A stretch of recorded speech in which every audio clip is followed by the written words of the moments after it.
Hello guys, দুবাইতে আজ আমাদের সেকেন্ড দিন। তো আজ যাচ্ছি দুবাই মিরাক্কেল গার্ডেন। তো দুবাইতে সব থেকে অ্যাট্রাকশন প্লেস হচ্ছে দুবাই মিরাক্কেল গার্ডেন। তো আমরা চলে এসেছি দুবাই মিরাক্কেল গার্ডেনে। তো মানে টিকিট প্রাইস ছিল 100 dirham। মনে হচ্ছিল রিয়েলি কোনো মিরাক্কেল হয়ে গেল। এত এত ফুলের মাঝখানে নিজেকে কি বলবো, এত ভালো যে লাগছিল, ফিলিংসটা অসাধারণ ছিল। আর ওয়ান্ডারফুল ভিউস, মানে কি বলবো, খুবই সুন্দর এক কথায়। তো বিশ্বের সেরাতম গার্ডেন মিরাক্কেল গার্ডেন। তো এখানে না আসলে তোমরা এর সৌন্দর্য বুঝতে পারবে না, ভাষায় বলে প্রকাশ করতে পারবো না। তো কে কে এসেছো প্লিজ কিন্তু কমেন্ট করে জানিও।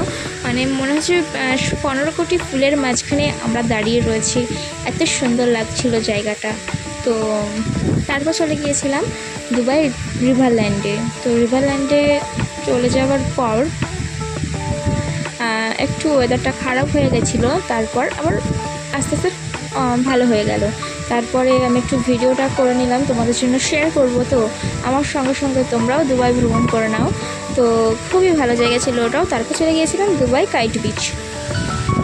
তো এখানকার জলের তো মানে কি বলবো, তুলনা হয় না, পুরো ব্লু ওয়াটার, খুবই সুন্দর জায়গা, খুবই সুন্দর।